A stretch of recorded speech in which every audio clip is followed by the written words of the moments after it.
Shalom, selamat pagi jemaat Tuhan.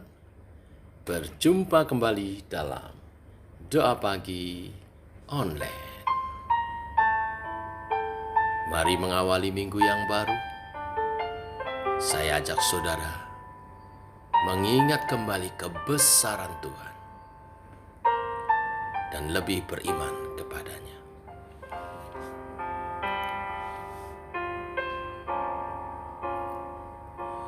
Ku hidup karena percaya, Kau yang berjanji setia. Pengharapanku selalu ada di dalam-Mu.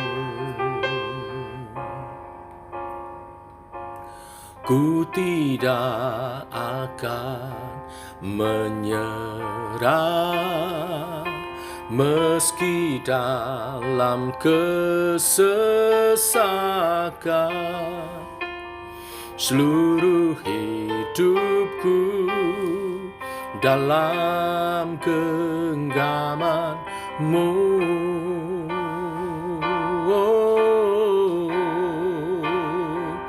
Aku punya Tuhan yang besar, yang telah berjanji dan sanggup menggenapi. Imanku bersepakat percaya kuasa-Nya. Ku terima sekarang kemenangan dari-Mu.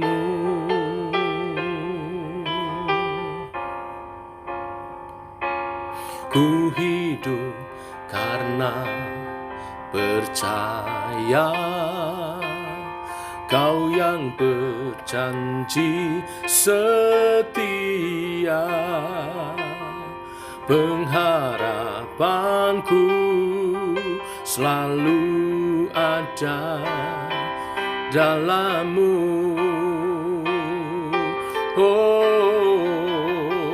Aku punya Tuhan yang besar, yang telah berjanji dan sanggup menggenapi.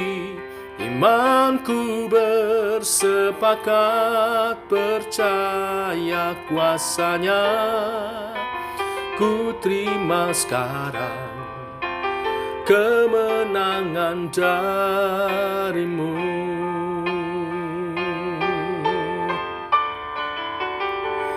Aku punya Tuhan yang besar, yang telah berjanji dan sanggup menggenapi. Imanku bersepakat percaya kuasa-Nya. Ku terima sekarang kemenangan dari-Mu.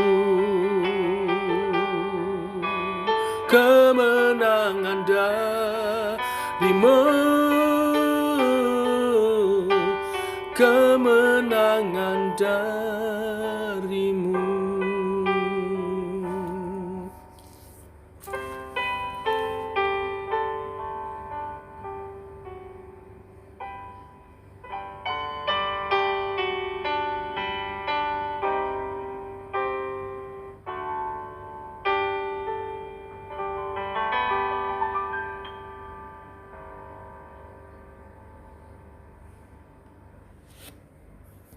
Demikian Tuhan pernyataan iman percaya kami kepadamu.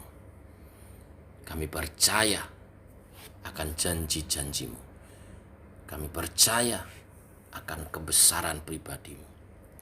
Teguhkan oleh kebenaran firman yang sebentar kami renungkan. Dalam nama Tuhan Yesus Kristus. Amin.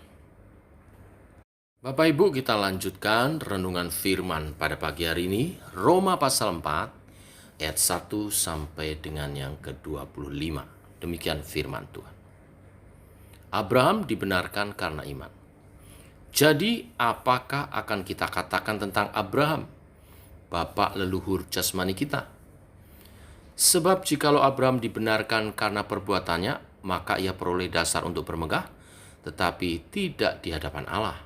Sebab apakah dikatakan nats kitab suci? Lalu percayalah Abraham kepada Tuhan, dan Tuhan memperhitungkan hal itu kepadanya sebagai kebenaran. Kalau ada orang yang bekerja, upahnya tidak diperhitungkan sebagai hadiah, tetapi sebagai haknya.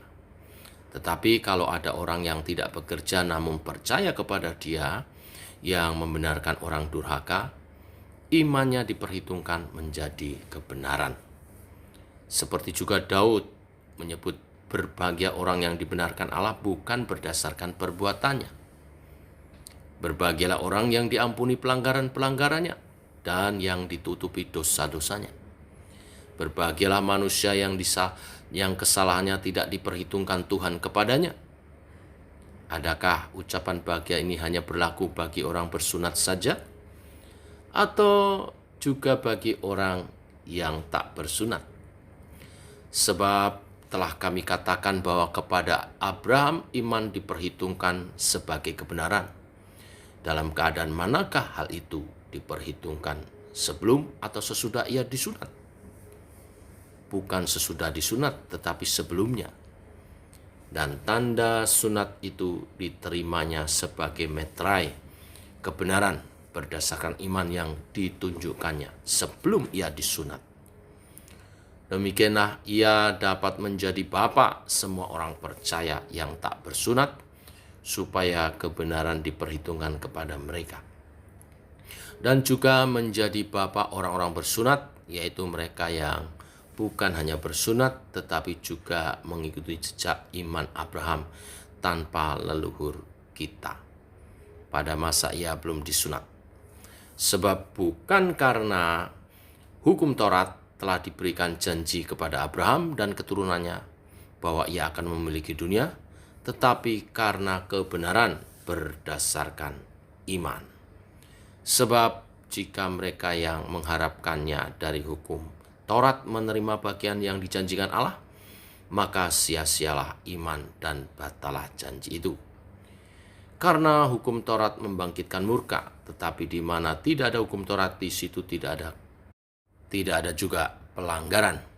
Karena itu, kebenaran berdasarkan iman, supaya merupakan kasih karunia sehingga janji itu berlaku bagi semua keturunan Abraham, bukan hanya bagi mereka yang hidup dari hukum Taurat, tetapi juga bagi mereka yang hidup dari iman Abraham. Sebab Abraham adalah bapa kita semua. Seperti ada tertulis, engkau telah kutetapkan menjadi bapa banyak bangsa di hadapan Allah yang kepadanya ia percaya, yaitu Allah yang menghidupkan orang mati dan menjadikan dengan firman-Nya apa yang tidak ada menjadi ada. Sebab sekalipun tidak ada dasar untuk bermegah, namun Abraham berharap juga dan percaya bahwa ia akan menjadi bapa banyak bangsa, menurut yang telah difirmankan. Demikianlah banyaknya nanti keturunanmu. Imannya tidak menjadi lemah, walaupun ia mengetahui bahwa tubuhnya sudah sangat lemah, karena usianya telah kira-kira 100 tahun, dan bahwa rahim Sarah telah tertutup. Tetapi terhadap janji Allah ia tidak bimbang karena ketidakpercayaan. Malah ia diperkuat dalam imannya, dan ia memuliakan Allah dengan penuh keyakinan bahwa Allah berkuasa untuk melaksanakan apa yang telah ia janjikan. Karena itu hal ini diperhitungkan kepadanya sebagai kebenaran. Kata-kata ini, yaitu hal ini diperhitungkan kepadanya, tidak ditulis untuk Abraham saja, tetapi ditulis juga untuk kita. Sebab kepada kita pun Allah memperhitungkannya, karena kita percaya kepada Dia yang telah membangkitkan Yesus Tuhan kita dari antara orang mati, yaitu Yesus yang telah diserahkan karena pelanggaran kita dan dibangkitkan karena pembenaran kita. Amin. Bapak Ibu, dalam pasal 3 yang telah kita bahas kemarin, Rasul Paulus berbicara tentang iman dan hukum Taurat. Imanlah yang menyelamatkan, dan hukum Taurat adalah, ya, dalam bahasa aslinya disebut genoskau atau pengetahuan mengenal akan dosa.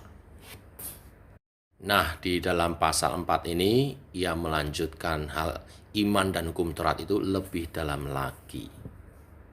Bapak Ibu, jemaat di Roma terdiri dari 2 kelompok besar, yaitu kelompok orang-orang Kristen yang berlatar belakang Yahudi, yang dengan hukum Tauratnya, dan kelompok orang-orang Kristen yang berlatar belakang Yunani, yang sama sekali tidak mengenal hukum Taurat.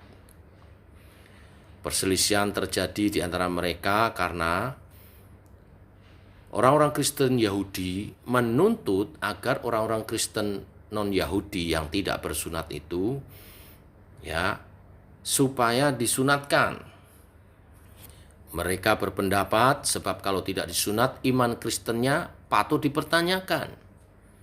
Kata mereka, ya, di ayat 1 sampai 12 itu menjadi latar belakang hal ini. Nah, Rasul Paulus menjelaskan persoalan ini dengan mengambil contoh langsung, yaitu Abraham. Ini merupakan cara yang luar biasa yang saya yakin dinyatakan oleh Tuhan melalui Rasul Paulus tentang bagaimana semua orang, baik mereka yang berlatar belakang Yahudi dengan Taurat dan sunatnya, maupun mereka yang berlatar belakang non-Yahudi yang tanpa pengetahuan Taurat dan tidak bersunat, bahwa keduanya dapat dibenarkan oleh karena iman percaya mereka. Ayat 16 saya kutip sekali lagi.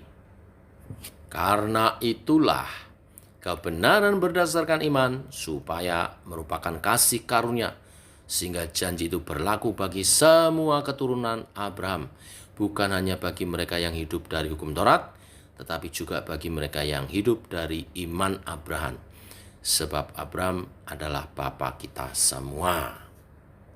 Kemudian Rasul Paulus menjelaskan dengan contoh tentang hukum sunat yang kesannya diagung-agungkan oleh orang-orang Yahudi. Hukum sunat diberikan kepada Abraham di Kejadian pasal 17, nanti boleh diperiksa di sana. Abraham disunatkan ketika ia berusia 99 tahun, dan Ishak disunatkan di usia 13 tahun. Pertanyaannya, apakah sebelum Abraham disunat, Abraham disebut tidak beriman? Tidak, bukan. Abraham dibenarkan bukan karena melakukan sunat itu sendiri, melainkan jauh sebelum Abraham disunatkan atau menerima hukum sunat itu, Abraham telah dikatakan sebagai orang benar. Ya, hal itu dijelaskan oleh Rasul Paulus di ayat 18-25. Abraham dibenarkan karena imannya. Nah, sekarang apa aplikasinya bagi kita? Aplikasinya bagi kita adalah kita patut bersyukur karena beriman kepada Yesus Kristuslah kita menjadi keturunan-keturunan Abraham secara rohani. Bukan sunat lahiriah yang penting, tapi sunat batiniah, pertobatan kita. Bukan karena kita keturunan Yahudi secara lahiriah, tetapi karena kita dilahirkan kembali di dalam Yesus Kristus. Itulah yang menyelamatkan kita, itulah yang menjadikan kita umat Tuhan. Dan bila karena iman percaya kita telah menjadi umatnya, maka segala janji-janji berkat-Nya dinyatakan dalam kehidupan kita. Dari perikop yang kita baca ada setidaknya 5 kali disebut tentang janji Tuhan. Ayat 13, ayat 14, ayat 16, ayat 20, ayat 21. Iman selalu berkaitan dengan janji Tuhan. Pertama, orang beriman peroleh janjinya. Yang kedua, orang beriman mempercayai janjinya. Janji keselamatan dan kehidupan kekal, janji kemuliaan di dalam Tuhan. Tuhan memberkati. Mari kita berdoa. Bapa, kami mengucap syukur mengawali hari yang baru di minggu ini. Engkau memberkati kami dengan kebenaran firman-Mu yang memperteguh iman percaya kami di dalam-Mu. Terima kasih buat janji-Mu yang Kau genapi atas kehidupan kami orang-orang beriman. Orang-orang yang percaya kepada Yesus sebagai Tuhan dan Juru Selamat kami. Janji keselamatan dan kehidupan kekal, juga janji kemuliaan hidup, di mana hidup kami makin hari makin dimuliakan. Ajar kami setia dalam pengikutan kami akan Engkau, dalam iman percaya kami, dalam pengabdian kami. Walau tak lepas dari pergumulan, tapi Engkau berkarya di tengah-tengah umat-Mu. Engkau tinggal dalam pribadi-Mu Allah Roh Kudus, menguatkan, membimbing, menuntun, melimpahkan karunia-karunia. Engkau berkarya di antara kami Tuhan, sehingga ada buah yang nyata, buah Roh Kudus, kehidupan yang bahagia di dalam pemandangan mata Tuhan. Ada kasih, ada sukacita, ada kelemah lembutan, ada kebaikan, ada kesetiaan, ada kelemah lembutan, penguasaan diri. Itu semua menjadi karakter setiap kami yang limpah, yang makin hari makin nampak, makin indah, memberkati kehidupan kami. Dan oleh karya Roh Kudus, karunia-karunia dinyatakan sehingga umat-Mu berkarya dalam pimpinan Roh Kudus untuk kebaikan kami, dan sehingga lingkungan dan kehidupan kami menjadi semakin indah. Kami menjadi kesaksian bagi kemuliaan nama-Mu Tuhan, dan sehingga makin banyak orang tertarik pada Injil dan menerima Yesus sebagai Tuhan dan Juru Selamat. Pakai kehidupan kami memuliakan Tuhan. Kami juga berdoa supaya oleh kehidupan kami ini banyak jiwa dimenangkan bagi Engkau. Berkati, rahmati usaha pekerjaan setiap umat-Mu, sehingga tidak ada yang berkekurangan. Hari ini yang bekerja, yang membuka tokonya, membuka showroomnya, membuka apoteknya, membuka usaha perdagangannya, Tuhan berkati. Oleh rahmat-Mu ada terjadi penjualan, pembelian yang itu semua membawa keuntungan bagi umat Tuhan. Itu semua menjadi berkat bagi kami, untuk kami memuliakan nama Tuhan, untuk kami lebih menjadi saksi yang efektif, karena kami diberkati untuk juga menjadi berkat dan mendukung pekerjaan Tuhan. Jaga lindungi setiap umat Tuhan yang bekerja, yang membuka tokonya, yang berusaha dengan kesehatan yang daripada-Mu. Tutup bungkus kami dan kuasa darah-Mu dari virus COVID, Omikron, dan juga sakit penyakit yang lainnya. Dengan kesehatan yang Kau anugerahkan, kami berkarya dan kami beribadah memuliakan nama-Mu Tuhan. Jaga lindungi anak-anak kami juga Tuhan, keturunan ilahi yang Kau titipkan kepada kami, untuk kami arahkan menjadi seperti anak-anak panah di tangan pahlawan. Kami di dalam Engkau Tuhan, di dalam kebenaran firman-Mu dan pimpinan Roh-Mu, mengarahkan anak-anak kami dalam takut akan Tuhan, dalam iman percaya kepadamu, sehingga masa depan mereka indah, mulia di pemandangan mata Tuhan, memberkati dunia ini dan menjadi saksi bagi kemuliaan nama. Demikian doa-doa kami hari ini, menyertai Tuhan sepanjang kehidupan kami, dan nama-Mu ditinggikan dalam nama Tuhan Yesus Kristus. Amin. Demikian saudara, doa pagi kita. Selamat pagi, selamat berjalan bersama dengan Tuhan. Shalom. Tetap semangat, tetap sehat.